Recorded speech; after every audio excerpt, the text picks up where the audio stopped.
If you had to pick the number one reason why guys miss coyotes at further distances, what's the number one reason why that happens?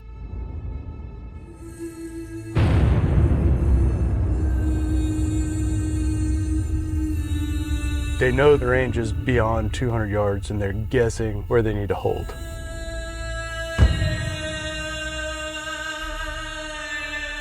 When you start guessing yourself, you start guessing your hold, you start guessing everything. What do you think they would say if we told them that there's a way that you could fix that?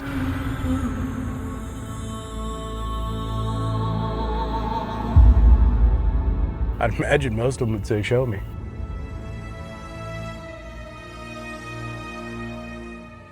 We've been searching for years for the perfect nighttime rifle.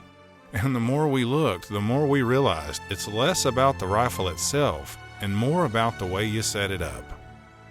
But there are things we simply can't live without. I believe it was Tom Cruise who gave us one of the best lines in movie history. He said, "I have a need for speed." Well, Maverick, I'm here to tell you, we do too.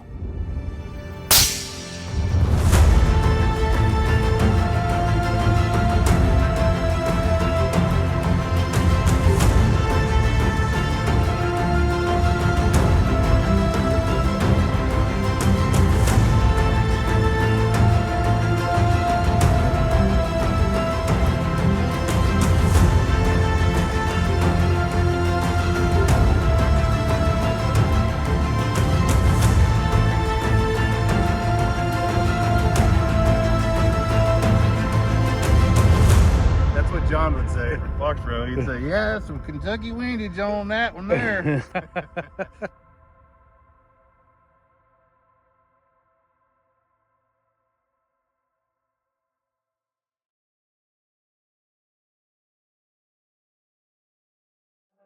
When it comes to coyote rifles and which one works better than others, well, that's all a matter of opinion. No matter who you ask, you're likely going to get a different answer from one person to another. Sometimes the best coyote gun is just simply the one you have. Doesn't really matter if it's Grandpa's 30-06 if it's all you got, or possibly can afford. That's probably your best choice for now. These days, if you walk into a gun store and ask the guy at the counter, what do I need in a coyote rifle? A common answer is going to be looking at the bullet's Ballistic Coefficient, or BC for short. Honestly, it's about all we hear nowadays as to why you should use this bullet over that one. It's all about BC. We really don't have time to dive into the technical definition of ballistic coefficient, but in a nutshell, it's basically how much a bullet can fight drag, which is important when making decisions on caliber and bullet combinations. But in my opinion, BC has grown totally disproportionate to other things that can have a much bigger impact to a coyote hunter's success. I've said many times you could be shooting the best BC projectile ever made, and it doesn't matter a bit if it doesn't hit the coyote. And that's a fact. Today, I want to talk about a concept that's been around for ages that you rarely hear about among coyote hunters. Why? I'm not sure, because when we adopted this principle several years back, our coyote numbers beyond 200 yards more than doubled. And if you thought it had anything to do with BC, you'd be incorrect. In fact, in our eyes, this concept actually makes BC take a back seat simply because its correlation to having an effective coyote killing weapon. It's called max point blank range, or MPBR for short. Max point blank range is simply the maximum distance your bullet can travel without rising or falling more than a predetermined amount above or below your point of aim. In other words, how far can you shoot without having to adjust your hold to kill a coyote, which is roughly a 4 to 5 inch kill zone. Think of max point blank range like shooting through a pipe, and the pipe is the same size as your kill zone. You just got to make sure your bullet stays inside the pipe from your barrel all the way to the coyote for this principle to be truly effective. Every single caliber has a certain distance it can stay inside a 4-inch kill zone, and what primarily dictates that max distance is speed. There are a few other factors that play into it, but the real horsepower of a gun's MPBR is primarily determined by how flat a gun shoots. And the main thing that determines that is, you guessed it, speed. Some will argue otherwise, but the faster a bullet travels, the further it will travel with less drop. End of story.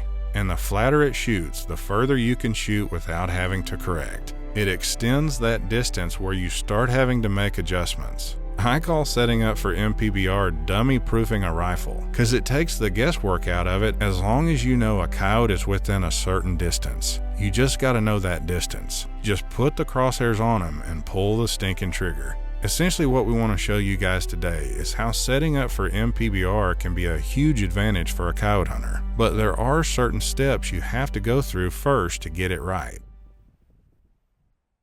Now that we've got a rough zero at 50 yards, it's time for a test to make sure our 243 is not going too high at its breakover point, basically where the bullet reaches its peak right before it starts to fall. There's a bunch of really good calibers out there that you can do the same exact principle with. The main thing is, like most coyote hunters, the guys that I know that kill a lot of coyotes every year, they like a really fast rifle. Every time. 90% of them, if you ask them what gun they shoot, it's going to be a 22 250, 22 Creed, 6 Creed, or 243. Right. That's kind of the top four right now if you're looking for speed. And the main reason why we need that speed is because, to me, that 300-yard mark in our area is kind of like, that's kind of the benchmark.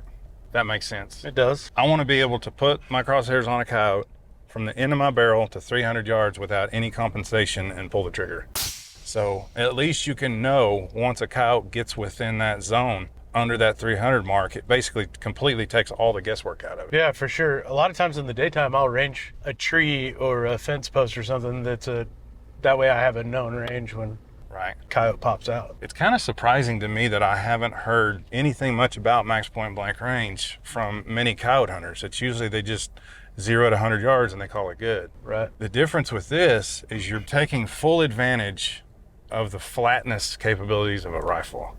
If that makes sense. Yeah, you can apply it with other calibers. It's way better when it's faster. Yeah, the faster it is, the further it stretches out. That's right. That zone. I think we can all agree, if you want to kill a coyote, you probably need to hit them, what would you say, maybe about a 5-inch? At most. At most. More like a 4-inch. There's about a 4-inch kill zone there that you really need to hit if you want to dump them. Yep. If we can agree on that, any rifle that you've got, 6.5 Grendel, 6.5 Creedmoor, 300 Blackout. All of them. All of them, you can figure out where that zone ends. Yep. If you can learn that, if you can figure out, okay, well, as long as I know they're in this range, just put it on them and pull the trigger. But until you go and do what we're about to do, you don't really know where that is. You got to test it. You got to test it. And just knowledge is power, right? Oh, yeah. And knowledge breeds confidence. That's right. This is all about having confidence and know where you're going to hit. Ours right now, it should be close because, like I said, usually our 0 point is a rough 50 yards, and that's where we've got it right now. So we're going to shoot it at 170 and just see what it does. Yeah. Man, it's windy as heck today, but the good thing about it is we're not really checking anything right now for windage. Yeah, the windage is not as important as the elevation right now. Probably wondering why there's a line right there. All we're doing is we're just going to check where we're hitting with elevation. And this line, we're not concerned about windage left or right. All we want to know is how high or low we're going to hit. We're going to put the target out, set a waypoint on it, and once we get to 170, we're going to shoot, and we should be somewhere in this zone, about 2 inches high. And then at 300, we're going to check it, and we should be somewhere down here. And that's what that's going to do, is that's basically going to split that 4-inch max point blank range out to 300. Half of it is going to be inside 170, and the other half is going to be past 170, if that makes sense. And that's what this line's for. That's going to be our whole point. So that's all we're doing. We're not checking windage at all, just height.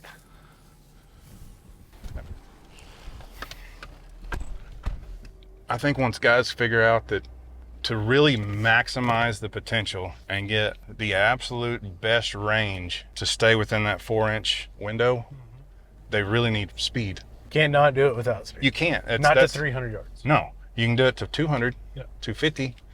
But that, to be honest with you, how many times have we been in a scenario, hunting contests, where we've got a coyote out there at 320 yards, and we start guessing, okay, is my like a foot over his back, or This simplifies the whole thing. Pretty handy. The rig serves as a portable shooting table. Yes, it does. Ideally, what you're trying to find out to do this test is where your bullet is going to hit its peak. Because until you can find that out, what we're trying to do is we're trying to negate that gap in between 0 and 300 to where you don't shoot over a coyote at 170. Yeah, you're trying to split it, right? So you want it to be 2 inches high, Right. at 170, 2 inches low. Exactly. That way, when you cover that range, as long as your hold is good, you're going to hit them good. In that 4-inch circle. Unless you know for sure where it hits at that peak over point, you won't accurately know that you're truly running that max point blank range all the way to 300, because you may be going high, which is not good. Right. You want to keep it down to where it splits that difference. Being able to know 100% sure that you're good all the way out to 300 without going too high or going too low, that's the critical point. So that's what we're about to figure out. All right, that's 170 right there.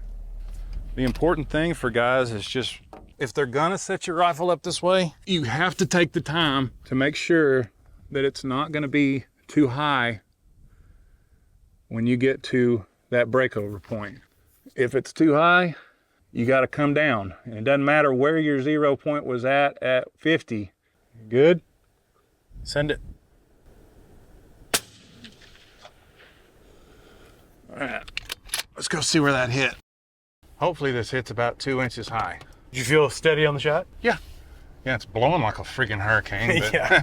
If it's too high, we'll drop that 4 inches down a little bit. Right. If it's too low, we'll raise it up. Just have to see. That's pretty stinking close right there. Where were you holding? That's my whole point, okay? That's probably about maybe 2 inches from center. So this one's 170, okay? Whole point's still right here. Now what we need to do is go to 300. If our ballistics tables and everything that we've plugged in all the data, 3,900 feet per second, the right ballistic coefficient and everything is right, as long as we have it hitting right here at our peak over point, technically, if we've got a little over a 4-inch spread, we should hit somewhere in this zone at 300, which would be, roughly about the size of that gray on that marker. Okay. So now that's good. If it had been up here, that's no bueno. What do you do in that event? In that event, if we would have hit right here at 170, we would basically need to shift this whole 4 inches down. Okay. If it was too low, if we hit right here at 170, you'd need to shift that 4 inches up. Got it. When you start looking at a gun to buy, if you want to set it up this way and you want to be able to kill coyotes out to 300 yards without having to think, other than windage, it's got to be fast. Got to be fast. It's got to be fast. Anything north of 3,600, 3,700, we'll get it there. Okay. But you start getting down to 27, 2,500 feet per second, you're going to have to be backing this up to 250, 200. You just got to find out where this zone gets below this line right here, because that's your effective kill zone for a coyote. Okay. I think guys are, in general, with a 100-yard 0, I think that it gets you close enough and you're almost there, but it gets you close enough to miss. Exactly. It gets you to where you're confident to 100. Yeah. This way, I'm confident out to 300 without having to think. 100-yard 0 gives you confidence to 200 yards. It's beyond the 200 yards that... That's where the guessing starts, and that's usually where guys biff it. Yeah, they shank one. And when that happens, they're sitting there wondering, what did I do? The whole time you're guessing, well, did I hit low or did I hit high? Granted, you're not going to be dead nuts at 170, but you're still going to kill him. Right. You're not shooting paper at that point. You got a 4-inch circle to hit. Yeah. So really, your starting point is a coyote's a 4-inch target. How far can my gun, if I want to set it up that way, it doesn't matter what caliber it is, it could be Grandpa's 30-06, like we said. You got a 4-inch target. How far can I shoot and keep it in that 4-inch target? 303. That should get us close enough. Once we've confirmed we're not too high at 170, we always like to check it also at 300, just to confirm we're still in our 4-inch kill zone. Good. Send it. At 3,900 foot per second, we should be, but we always like to confirm. Alrighty. I'd like to have a gun that was flat to 400. Yeah, if there was one out there where the bullet wouldn't come apart. Yeah, that's the problem. There is a point, if you're hand loading and you're trying to get that speed to where it's just like a freaking rocket, there's a point where you'll either start splashing on coyotes, like with a little 55 grain bullet, it'll basically explode on the outside of them. It'll look like somebody went up there and grabbed a chunk of fur and just pulled it off on the impact side. Yeah. There's also a point where you go too fast and bullets can explode right in the middle of the air. Yeah, before it ever gets to the target. I think I've had that happen a time or two, like I missed a coyote. When you call it a miss. That's what happens every time I miss. Yeah, or you bounce it off their head. Yeah. I mean, 300 yards is a long ways. It's a real long ways. There you go. How about them apples? Pretty close. That's perfect. That'll give you the perfect example. 170, that's where it's at 170, and that's where it's at 300. Anywhere in between, that's a dead coyote. Dead cow. All day. So Yeah, it's important. Windage is not the deal right now. It's elevation. Windage, this doesn't matter. This does. So you can kind of see that's about perfect. That's about 4 inches. It's a 4-inch gap between 300 and 170. All I can say is for guys that are in open country, this right here is one hell of an effective way to set your rig up if you're running a fast enough bullet to do it. No doubt. So you can do this with a 22-250 all day. You can do it with a 22 Creed, 6 Creed, 220 Swift. You're looking for factory ammo, 243, 55 grains all day. The way I am as far as being able to connect with a coyote, I would take a less ballistic coefficient bullet, but one that I know as long as I have a good hold out at 300, it's gonna hit them. That's my personal preference versus falling off at 250. Right. Because it's too heavy, it's too slow. So speed kills, son.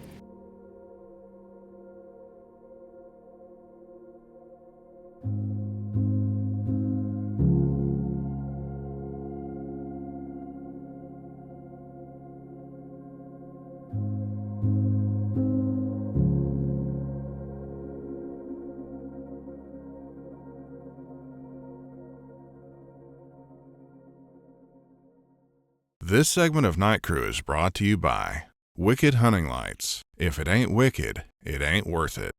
Fox Pro, high performance game calls.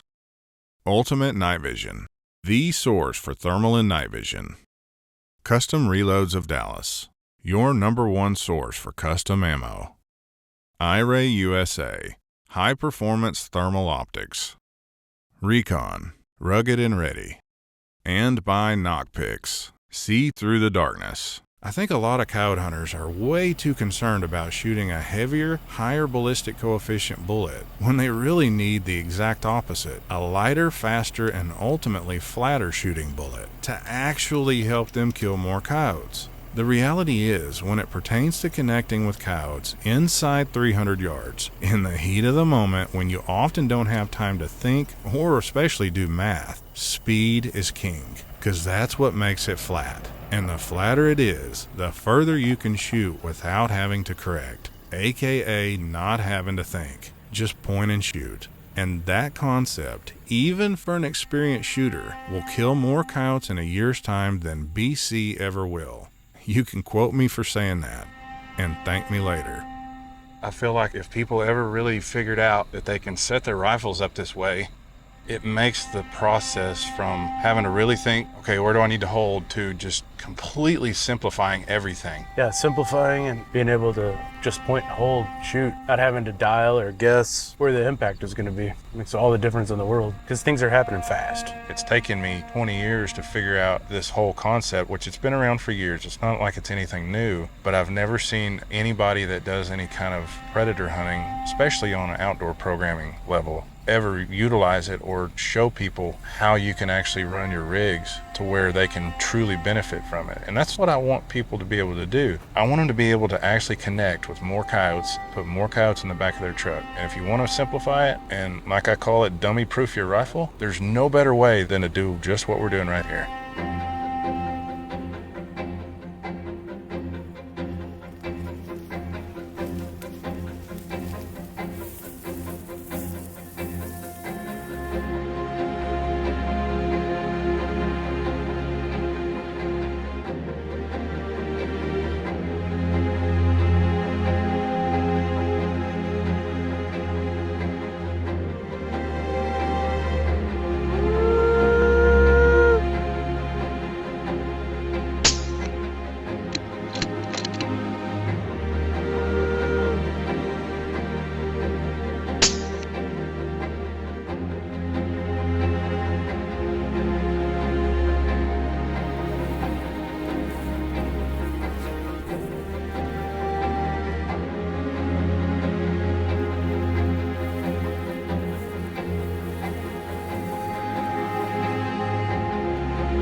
to stand up right where he's at. Hey, get your ass up. Do it. I don't care how good or bad you can shoot. With coyotes, your numbers will increase the further you can shoot without having to correct.